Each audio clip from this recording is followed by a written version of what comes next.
پھر وہ رکی اور بے ساختہ امڑ کر آتی مسکراہٹ روک کر بظاہر سنجیدگی سے بولی، تم نے قدردانی نبھائی وہ ایسے کہ تم میری قدر کرتے ہو اور جانتے ہو کہ سرچ لائٹ لے کر بھی ڈھونڈو گے تو میری جیسی بیوی نہیں ملے گی، اور میں نے وفا نبھائی سو تمہیں نہیں چھوڑا۔ کیا ہوا جو تم میرے جتنے گڈ لکنگ نہیں ہو؟ کیا ہوا جو تم ایک بے مروت، بد لحاظ اور بد تمیز انسان ہو؟ مگر ہو تو میرے شوہر نہ۔ ساتھ ہی اس نے شانے اچکائے۔ جہان نے تائیدی انداز میں سر ہلایا۔ بہت شکریہ حیا۔ چند ساتیں کیلس کی سرزمین خاموش رہی۔ درخت ذرا اور ان کے پتے ہولے ہولے سانس لیتے رہے۔ پھر وہ بولا، میرا مسئلہ یہ تھا حیا کہ میں ہمیشہ سوچتا تھا کہ اس رشتے کو اپناؤں یا نہیں، مگر بہت دیر سے میں یہ سمجھاؤں کہ یہ رشتہ تو ہم بہت پہلے اپنا چکے، بات کرتے یا نہ کرتے کی حد سے آگے نکل چکی ہے، اب نبھانے کا فیز ہے۔ بس سمجھنے میں دیر ہوئی مگر میں سمجھ گیا ہوں۔ حیا کے ننگے پیروں پہ کچھ رنگا تھا۔ اس نے جلدی سے پاؤں جھاڑا۔ کوئی کیڑا تھا شاید، مگر ماحول کا طلسم ٹوٹ گیا۔ جہان نے گھڑی دیکھی، 2:45 ہونے کو تھے۔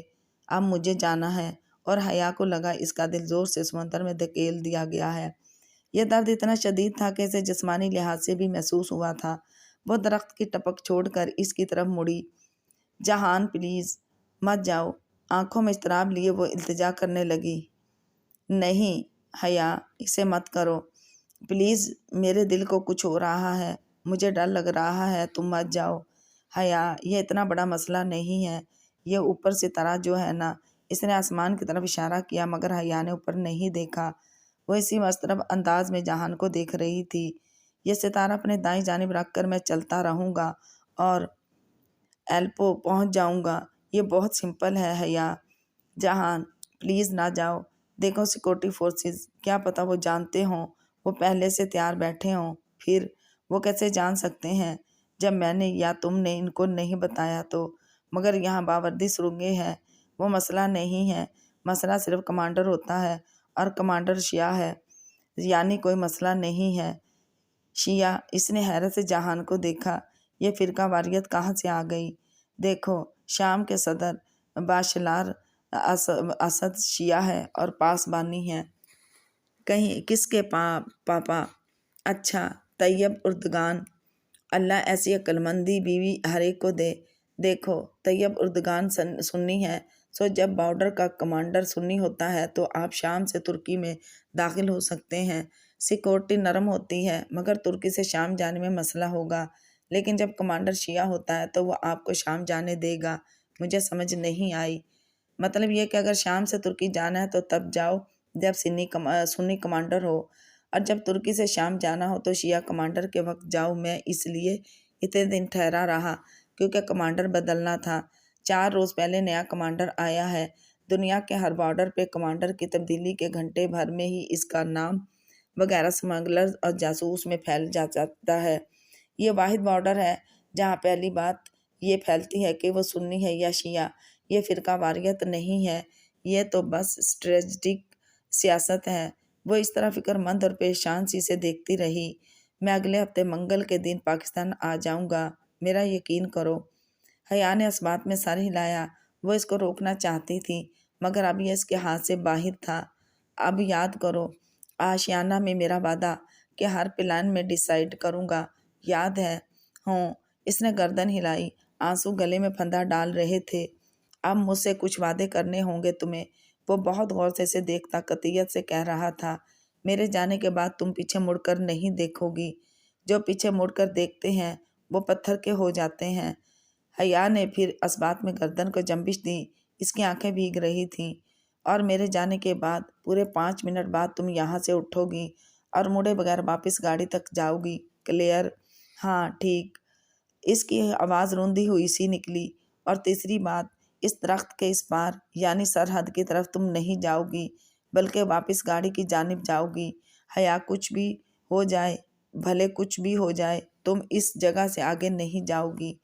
جہان، اس نے کہنا چاہا مگر جہان نے ہاتھ اٹھا کر اسے خاموش کرا دیا۔ میں کچھ نہیں سنوں گا۔ میں نے کپاتوکیا سے یہاں تک تمہاری سب باتیں مانی، اب میری یہ 3 باتیں تم مانو گی۔ تم یہاں سے آگے نہیں جاؤ گی، بھلے تم کچھ بھی دیکھو یا سنو۔ مجھے کچھ بھی ہو جائے، میں مر بھی جاؤں، گرفتار ہو جاؤں، جو بھی ہو تم واپس گاڑی تک جاؤ گی بس۔ اس کی آنکھیں جھلملانے لگی تھیں۔ بامشکل وہ کہہ پائی، ٹھیک، مگر ایک بات مانو میری۔ کیا؟ وہ جو تمہارا نکلی دانت سائنائڈ، وہ تم مجھے دے دو، میں اسے یہیں پھینک دوں گی، مگر میں اس خیال کے ساتھ نہیں رہ سکتی کہ تم اپنے منہ میں زہر۔ پلیز جہان۔ ساتھ ہی اس نے بند مٹھی کھولی، رومال بھی کھلتا چلا گیا۔ میں تمہارا دل نہیں توڑنا چاہتا۔ جہان نے چہرہ ذرا دوسری سمت کیا اور انگلی سے دانت سے کچھ نکالا۔ حیا نے آنکھیں بند کر لیں۔ اس نے کوئی نوکدار چیز رومال پہ رکھی اور رومال بند کیا۔ حیا نے آنکھیں کھولیں اور پھر مٹھی بھینچ لی۔ گولی موتی کوکدار چیز وہ محسوس کر سکتی تھی۔ چند لمحے وہ یوں ہی اسے دیکھتا رہا۔ رات گزرتی رہی۔ تمہیں پتہ ہے حیا، تم ان جنت کے پتوں میں بہت اچھی لگتی ہو۔ وہ بھیگی آنکھوں سے مسکرائی۔ تم بھی میجر احمد۔ میں، اس کے چہرے پہ الجھن ابھری۔ تم نے کہا تھا کہ جنت کے پتے ہر وہ چیز ہوتے ہیں جو انسان رسوا ہونے کے بعد خود کو ڈھکنے اور دوبارہ عزت حاصل کرنے کے لیے اوڑھتا ہے۔ تو پھر اپنی فیملی پہ لگا داغ دھونے کے لیے جو یونیفارم تم نے پہنا، جو کیپ تم نے لی، وہ سب بھی تو جنت کے پتوں میں ہی آتا ہے نا۔ وہ ہلکے سے مسکرایا، پھر گھڑی دیکھی اور کھڑا ہو گیا۔ حیا نے اس کے جوتوں کو دیکھا، اس کے جوتوں کا رخ، ان کا رخ۔ منگل کو آؤں گا میں ضرور۔ انسان کو کوئی چیز نہیں ہرا سکتی جب تک وہ خود ہار نہ مان لے۔ میں نے کہا تھا قسمت ہرا سکتی ہے، مگر میں غلط تھا۔ قسمت انسان کو مار تو سکتی ہے مگر ہرا نہیں سکتی۔ اور پھر وہ درخت کے پیچھے چلا گیا۔ وہ مڑ کر بھی نہ دیکھ سکی۔ اس نے وعدہ کیا تھا، سو وہیں چپکی بیٹھی رہی۔ اپنے دل کی دھڑکن، اپنے ہاتھوں کی لرزش، سب محسوس ہو رہا تھا اسے۔ ایک ہاتھ میں پوٹلی کے اندر موتی کی گولائی اور نکلی دانت کی چبھن، اور دوسرے میں وہ چونکی۔ اس کا دوسرا ہاتھ خالی تھا۔ اللہ اللہ، اس کے پیروں تلے سے زمین نکل گئی۔ ڈی جے کی ٹوٹی اینک، وہ ابھی اس کے ہاتھ میں تھی، پھر وہ پیر سے کیڑا جھاڑنے لگی۔ تب وہ کہاں گئی؟ اس نے بدحواسی سے ہاتھ اندھیری زمین پہ ادھر ادھر مارا۔ نوکیلے چھوٹے پتھر، گھاس کے سوکھے تنکے، مٹی، اینک کہیں نہ تھی۔ نہیں، پلیز نہیں۔ وہ ڈی جے کی اینک نہیں کھونا چاہتی تھی۔ وہ ایک دفعہ پھر سے ڈی جے کو نہیں کھونا چاہتی تھی۔ اس نے اندھوں کی طرح رومال والی بند مٹھی اور دوسرے کھلے ہاتھ سے مٹی کو ٹٹولا۔ کچھ بھی نہیں تھا۔ رومال پرس میں رکھنے کی غرض سے اس نے پرس کھولا اور پھر بس ایک نظر دیکھنے کے لیے پوٹلی کھولی۔ اندر سیاہ موتی کے ساتھ ایک ننھی سی چیز پڑی تھی، ایک سرمئی رنگ کا چھوٹا سا کنکر۔ جہان، بے یقینی سے اس کے لب کھل گئے۔ پروفیشنلزم، اصول، اسے ان پہ کوئی سمجھوتا نہ تھا۔ اس کا دل رکھنے کے لیے اس نے حیا کو تاثر دیا کہ وہ دانت نکال رہا ہے، مگر اپنے فرار کا واحد راستہ اس نے اپنے پاس ہی رکھا تھا۔ اس نے نیچے پڑے اس جیسے ہزاروں کنکروں میں سے ایک اٹھا کر رومال پہ رکھ دیا تھا۔ جہان، بہت تکلیف سے اس نے مڑ کر درخت کی اوٹ سے اس پار دیکھا۔ پہلا وعدہ چھن سے ٹوٹا۔ دور سرحدی باڑ تاریکی میں ڈوبی تھی، اتنی تاریک کہ کچھ دکھائی نہیں دیتا تھا۔ اسی پل بجلی زور کی چمکی، پل بھر کو سب روشن ہوا اور تب اسے دکھائی دیا ایک حویلا جو ٹیڑھی چال چلتا سرحد کی طرف بڑھ رہا تھا۔ 5 منٹ کب کے گزر چکے تھے۔ دوسرا وعدہ بادلوں کی گرج میں تحلیل ہو گیا تھا۔ وہ دم سادے بجلی چمکنے کا انتظار کرتی رہی، اندھیرے میں آنکھیں پھاڑ پھاڑ کر ادھر دیکھ رہی تھی، مگر اب اس نے وہ حویلا کھو دیا تھا۔ گزرتے وقت کا احساس کر کے وہ اٹھی اور واپس جانے کے لیے قدم بڑھائے۔ ساتھ ہی وہ جھکے ہوئے زمین پہ ہاتھ مار کر اینک ڈھونڈ رہی تھی۔ دفتن قریب ہی اس کا ہاتھ کسی سخت شے سے ٹکرایا۔ سٹریپ لکڑی۔ اس نے وہ چیز اٹھائی، ٹوٹی سرخ جوتی۔ اب اینک اور دوسرا جوتا ڈھونڈنا بیکار تھا۔ وہ سیدھی کھڑی ہوئی تاکہ واپس جا سکے۔ اب اسے پیچھے نہیں دیکھنا تھا۔ اپنے پرس کو پکڑا ہی تھا کہ دوسرے جوتے نکالے کہ ایک دم کہیں سے سورج نکل آیا۔ روشنی، آنکھیں چندیاتی روشنی۔ وہ تیزی سے واپس بیٹھی۔ کالی رات روشن ہو گئی تھی، جلتی بجھتی روشنی۔ اس نے ہراساں نگاہوں سے پلٹ کر دیکھا۔ سرحد پہ روشنی کے راؤنڈ فائر کیے جا رہے تھے۔ اندھیرے میں ہر طرف روشنی بکھرتی، مدھم ہوتی، پھر بکھرتی۔ سرحد باڑ پہ حویلے سے بھاگتے دکھائی دے رہے تھے۔ اس نے زمین پہ پڑے ایک بڑے پتھر کو خالی ہاتھ سے سختی سے تھام لیا۔ دل دھک دھک کر رہا تھا۔ روشنی، فائرنگ، گولیاں، اسپیکر پہ آوازیں۔